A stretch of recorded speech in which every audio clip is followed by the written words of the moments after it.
And now, it's time for another Dice Tower review with Ryan Metzler.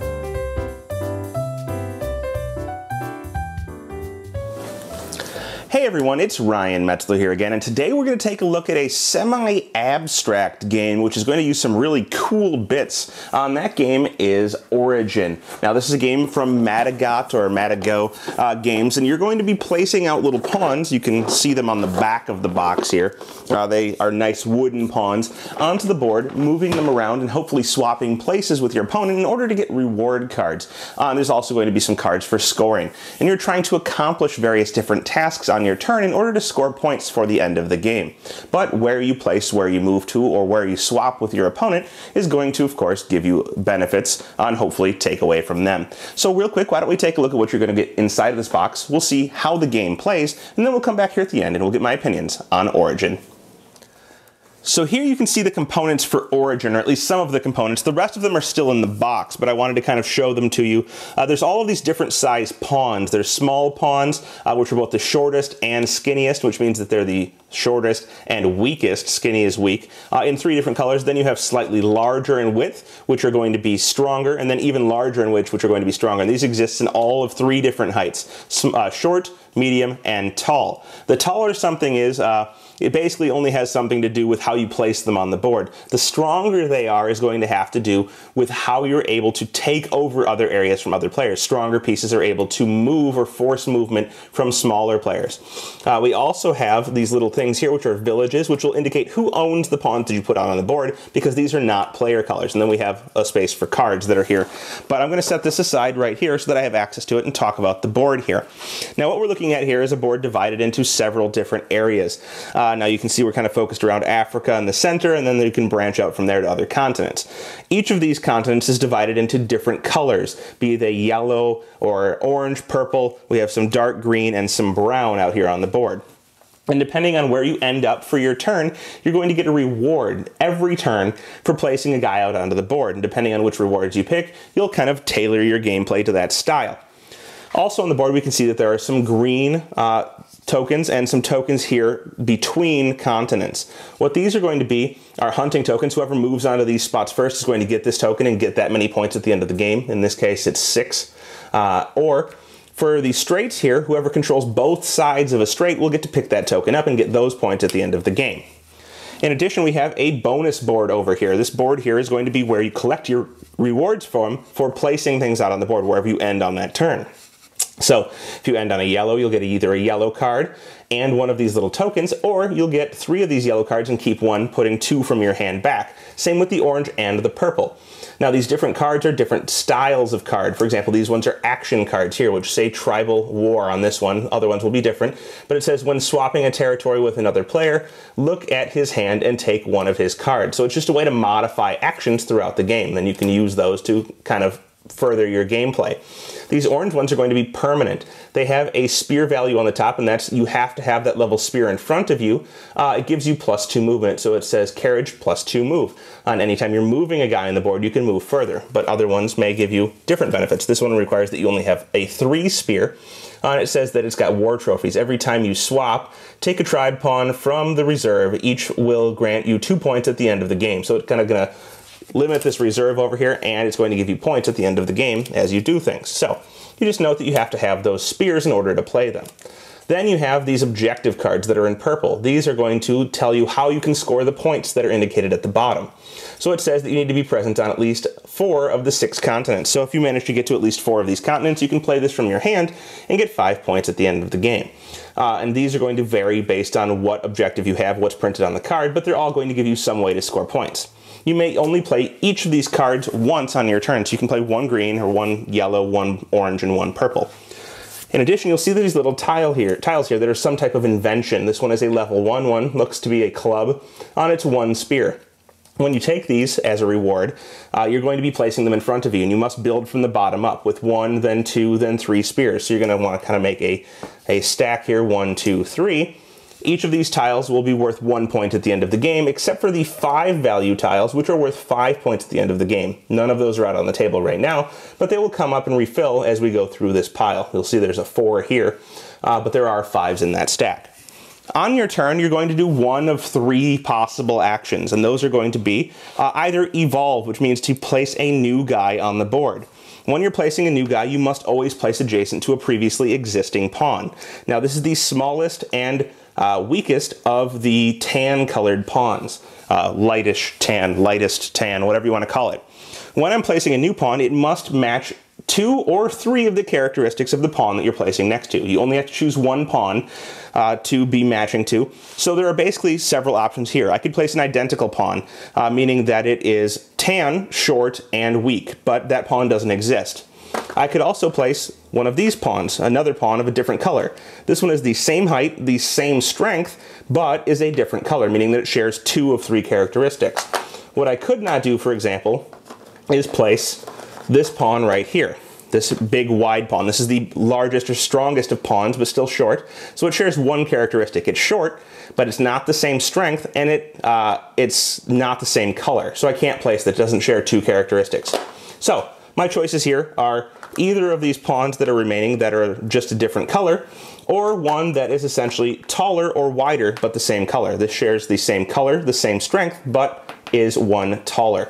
Or we have one that is the same color and the same height, but 1 stronger. You get the idea. You have to share 2 characteristics.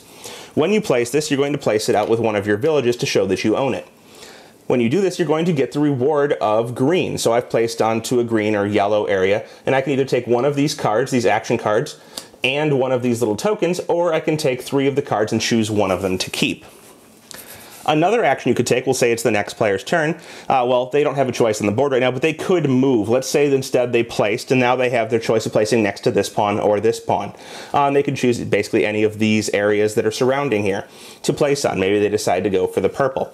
They could place either a taller pawn that is of the same color and of the same strength, or they could choose another color. You get the idea. As long as it shares 2 characteristics, and they may have goals on their cards that tell them which ones they want to place, or maybe they have goals of moving things around that tell them how they want to place them out there. We'll say they place this piece. It is the same height and the same strength, but a different color, so we're matching 2 of the 3. And they would get a purple reward. So they could either take a card and one of these little things from here, or they could take 3 cards and keep one of them, giving them a better option of what to score. On a future turn, we could say that green here decides they want to move. Moving is an option. This guy is of the shortest height, which means he may move 1 space, but the taller you are, the further you can move. A medium height guy can move 2, and a tall guy can move 3. So he's just going to move around the board as he sees fit. Maybe he's trying to get his guys over to this area to control both sides of the straight to get the bonus token. When he ends here, he's going to get the purple reward, as we went over earlier. The final action is basically swapping with someone else. We'll just kind of give an example here. We'll say that on the next turn, yellow, or on a future turn, yellow happens to have a bigger guy out on the board. It's not a possible play right now because he couldn't theoretically play this here. He'd need to play the next tallest guy of the same strength. But let's just go ahead and say it's an example. So he's got this guy out here, and he decides that he wants to swap with someone else. When he swaps, he must be stronger, meaning of a bigger width. His height doesn't matter, but he does need to be able to move to where he's trying to swap to. So he'd move and he'd swap with the player next to him, moving that player to where he's at. Now, this player could move 2 spaces because he's of the medium height, but if he were shorter, he'd move 1 space. If he were taller, he could move up to 3. When they swap, he's still going to get the bonus of whatever area he lands on, so he's going to get purple in this case, either taking 3 cards or a card in one of those tokens. And this is basically how the game's going to play out. The game will continue on until you either run out of cards in one of these 3 piles, until you run out of these tokens that are going to give you the bonuses, the inventions, or until players have placed either all of their villages or all of the pawns are gone from the supply, and then you're going to score. And the players will get points for the tokens that they've picked up, either the hunting tokens or the straight tokens by controlling both sides, something like this, and they'd get this token.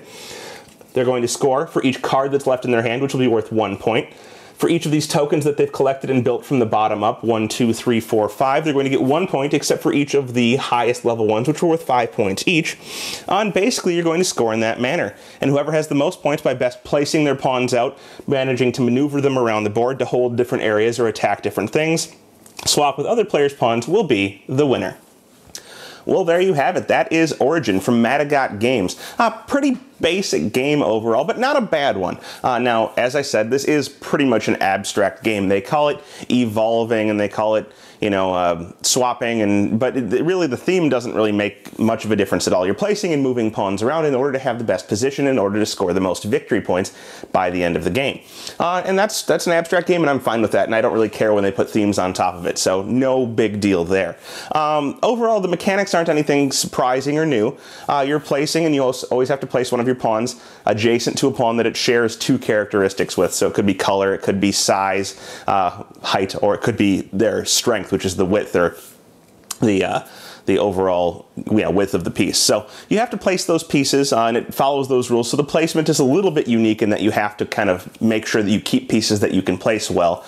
But overall, nothing surprisingly new there. Bigger pieces or stronger pieces can bully around the smaller pieces. Well, I think that's something that's been done several times before. But, it is interesting. I think it's a relatively basic abstract that you can teach to younger players. Now, it suggests on the box that you be 8 up. That's probably about right, so that you can effectively manage to balance the 2 different characteristics that you have to keep the same in order to play something on the board. So I think that's a good range for it. The theme is nice and cute, I would say, and so it matches well to that age range, and I think younger kids are going to enjoy playing it. I wish that the components kind of matched up a little bit better than they do. The villages that you must place with your pawns to show that you control that pawn, they fit around the smallest pieces, but they don't fit around the largest ones, so you're kind of moving them around, trying to keep the pieces together. It's not a huge complaint, but it's just something I wish they had different size villages to go around different size pieces. And I know it would cause problems and a huge production cost increase, so I understand why they didn't do it. Just a personal nitpick from me. The game is fine. I'm probably not going to keep it. It's not at the level of abstract that I myself prefer, but I do think it's well designed. I think it's well put together, and I think it has a target crowd that would definitely enjoy playing it. So if you're kind of on the lighter end of abstracts, or you're looking to get into abstracts or teach them to your children or non-gamers, I would definitely suggest taking a look at Origin. I think it's a very well put together game, one that displays abstracts in a very nice way, and is a great introduction to that genre as a whole. So check it out. That's Origin from Metzler Games. Thanks so much for watching the Dice Tower videos. Find more great videos and reviews, as well as our top-rated audio podcast at Dicetower.com. You can also find other great shows at Dicetowernetwork.com. I'm Eric Summerer, and you've been watching The Dice Tower. The Dice Tower is sponsored by Cool Stuff Inc., where you can find great games for great prices. Cool stuff in stock. Check them out at CoolStuffInc.com.